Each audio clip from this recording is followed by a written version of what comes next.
Good morning students. NIC chemistry channel पर एक बार फिर से आपका स्वागत है। और जो हमारा चैप्टर 2 था सॉल्यूशन अर्थात विलियन, उसमें हमने जो है हेनरी के नियम तक पिछली वीडियो में डिस्कस किया था। और आज हम नए टॉपिक को डिस्कस करेंगे।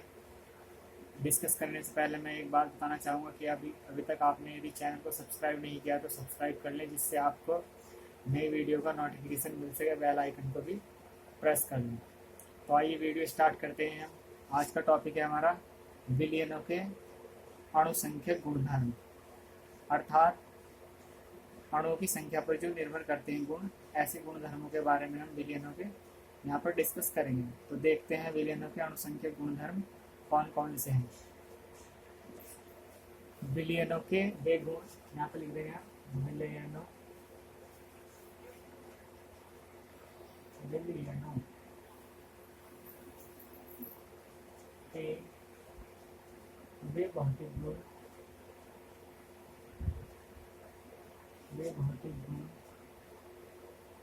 जो विलयन के एक निश्चित आयतन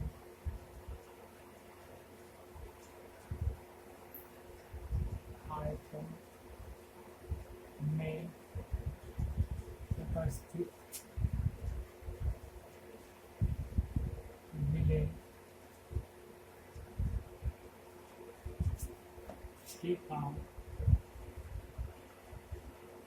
कणों या अणुओं की संख्या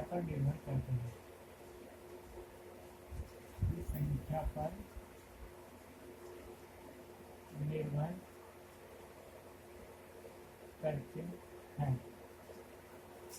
अणुसंख्यक गुणधर्म कहलाते हैं।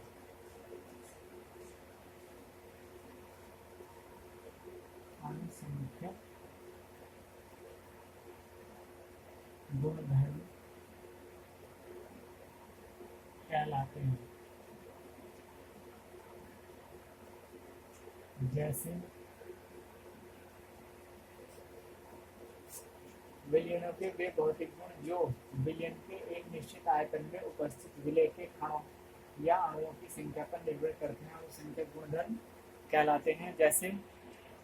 जैसे परासरण दाब पहला है हमारा परासरण दाब, दूसरा है हिमांक में अवनमन, और तीसरा है हमारा वाष्प दाब का आपेक्षिक अवनमन, और चौथा है हमारा क्वथनांक में उन्नयन। ये हमारे जो है अणुसंख्यक गुणधर्म कहलाते हैं। इन सभी के बारे में हम डिस्कस करेंगे। सबसे पहले जो है हम वाष्प दाब का अपेक्षित अवनमन जो अणुसंख्यक गुणधर्म है उसके बारे में डिस्कस करेंगे। वाष्प दाब का जो अपेक्षित अवनमन है वो है यदि स्थिर ताप पर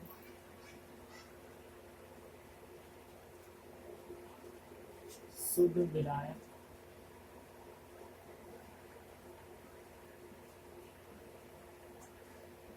का वाष्प दाब P0 तथा उस विलायक में कोई अवाष्पशील हमने पदार्थ घोल दिया तो वो बन गया विलयन। तो तथा विलयन का वाष्प दाब PS है तो तो शुद्ध विलायक के वाष्पदाब को शुद्ध विलायक के वाष्पदाब अर्थात P0 शुद्ध विलायक के वाष्पदाब P0 तथा विलयन के वाष्पदाब PS के अंतर को वाष्पदाब का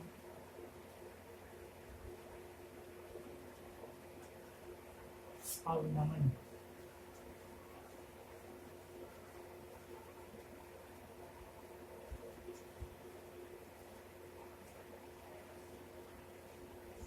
कहते हैं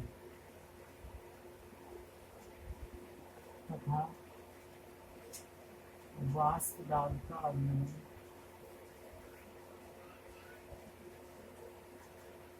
के अवनमन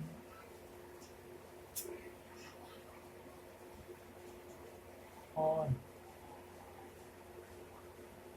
शुद्ध विलायक के वाष्पदाब P0 के अनुपात को वाष्पदाब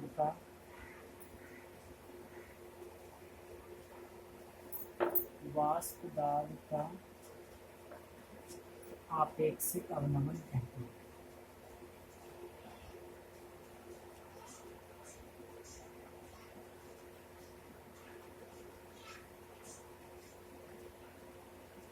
अर्थात वाष्पदाब का आपेक्षिक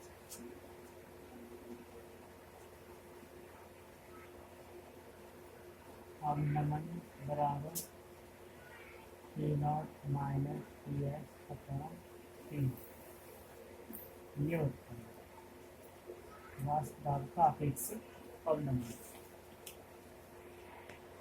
इसके बाद जो है इम्पोर्टेंट टॉपिक है राउल्ट का नियम। इसे देखते हैं। राउल्ट का नियम क्या होता है?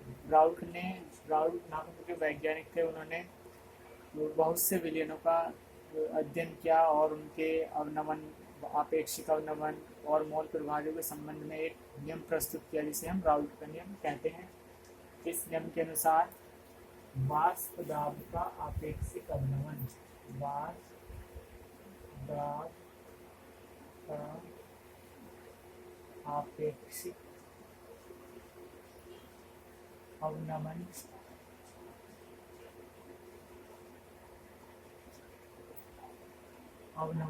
विलयन में उपस्थित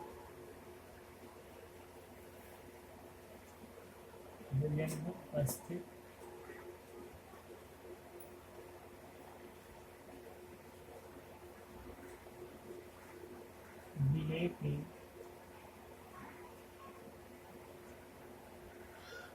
मोल प्रभाव के बराबर होता है। अर्थात वाष्पदाब का अपेक्षिक अवनमन विलय के मोल प्रभाव के बराबर होता है।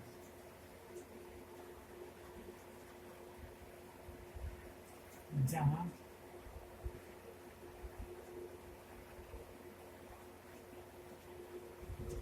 शुद्ध विलायक का वाष्पदाब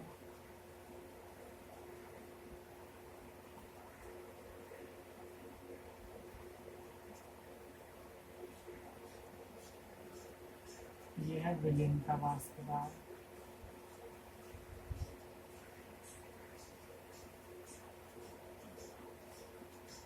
और स्मॉल एन है विलय के मोल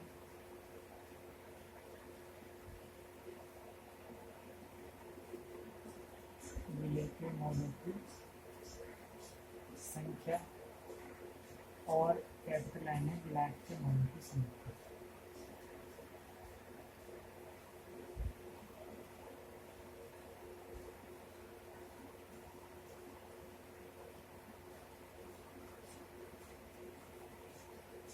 ये था हमारा राउल्ट का नियम।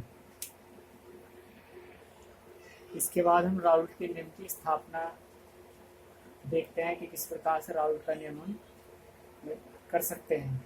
तो हम जानते हैं कि जो हमारा विलायक होता है, विलायक कैसे लिखते हैं, विलायक का मूल प्रभाव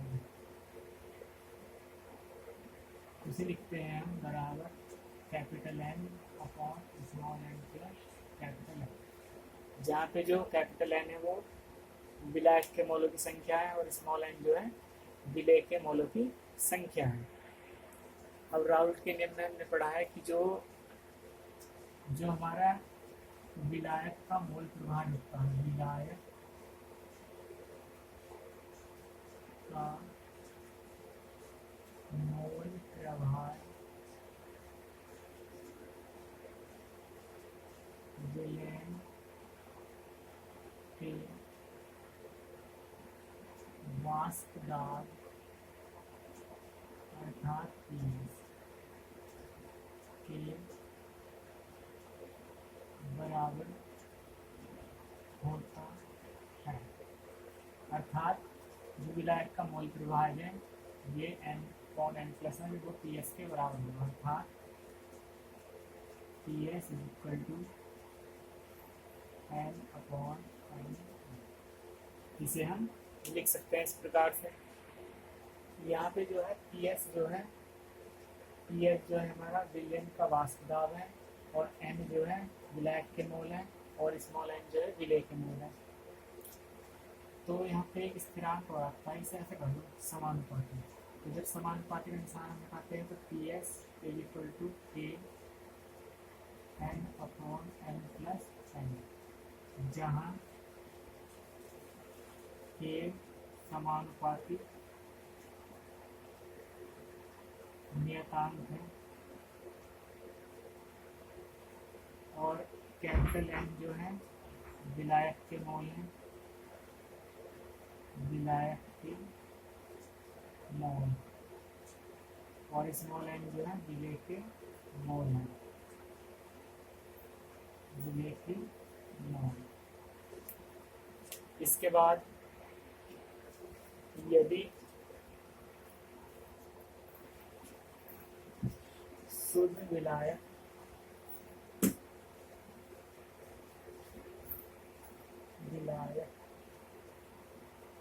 में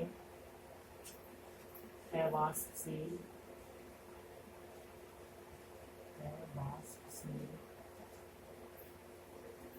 विलेय के मोलों की संख्या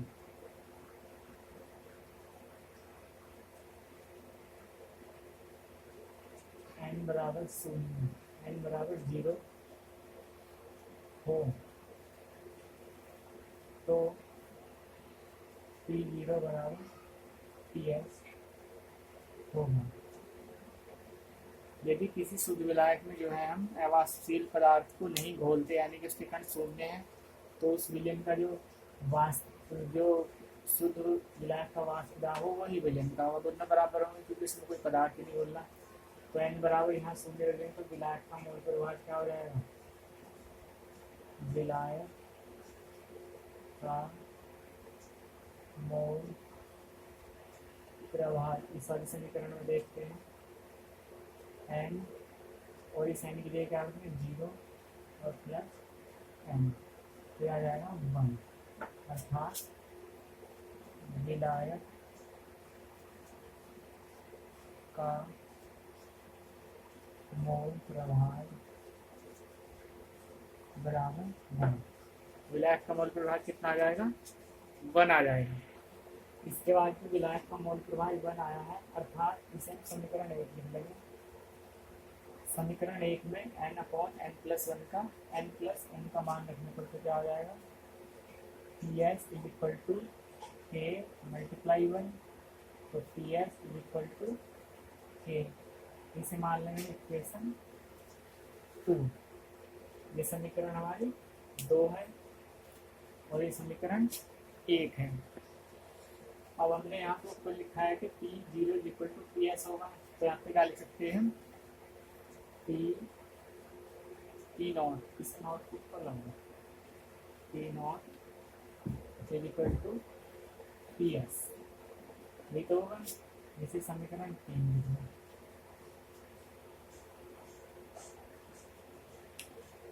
अब समीकरण 1, 2 व 3 की सहायता से देखते हैं हम। समीकरण 2 व 3 से 2 व 3 से आएगा K बराबर P नॉट, K का मान समीकरण 1 में रखने पर, 1 में रखने पर, तो समीकरण 1 में रखते हैं तो क्या हो जाता है, PS equal to P not equal to n/n+n,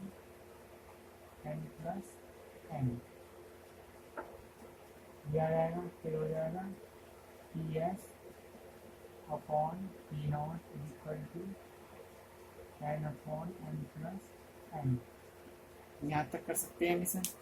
इसके बाद दोनों ओर से एक घटाने पर, दोनों ओर से एक घटाने पर, तो क्या होगा, PS अपॉन P नॉट -1,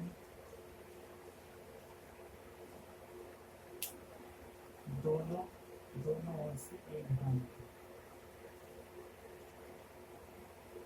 दोनों समीकरण में से दोनों ओर के, ऐसे लिखते हैं, दोनों ओर के मानों को एक में से घटाने पर, एक में से घटाने पर, दोनों ओर के मानों को एक में से घटाना है, तो हो जाएगा 1 minus PS upon P not equal to 1 minus n/n+n, फिर आएगा P not minus PS upon P not equal to, यह आएगा n+n minus n upon n+n, इस n से और n कैंसिल किया जाएगा, स्मॉल n अपॉन n+n, अर्थात ये समीकरण आ जाएगी हमारी P not minus PS upon P not equal to n/n+n, यही हमारा, ये समीकरण ही जो है हमारी राउल्ट के नियम को दर्शाती है।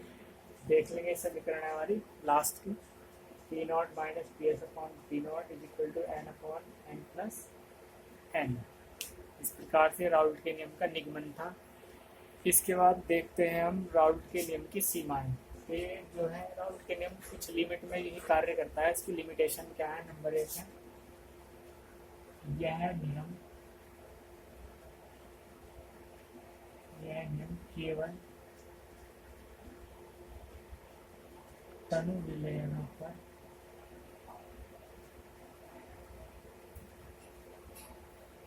लागू होता है। दूसरा, यह नियम अवास्तविक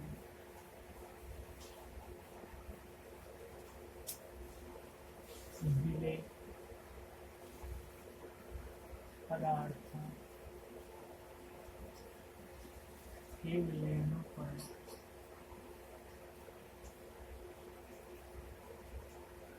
लागू होता है। और तीसरा है यह नियम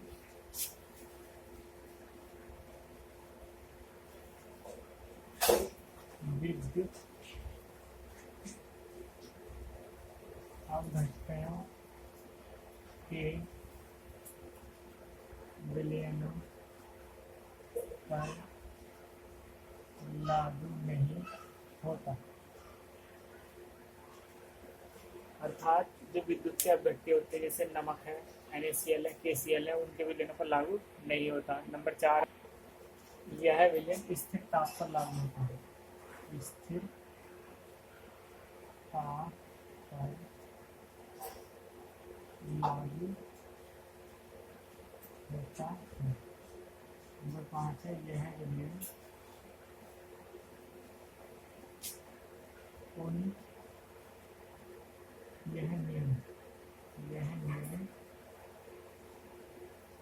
उन पदार्थों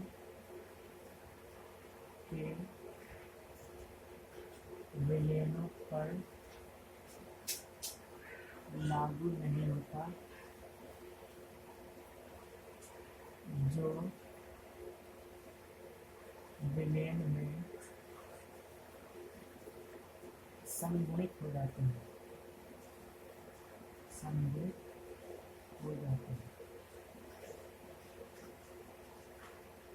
अर्थात ऐसे पदार्थ जो मिलकर एक जगह इकट्ठे संगुणित हो जाते हैं, उनके अणु उस पर लागू नहीं होता है। ये राउल के नियम की सीमाएं थे। इस वीडियो में बस इतना ही। वीडियो अच्छी लगे तो लाइक करना, चैनल को सब्सक्राइब करना। Thank you.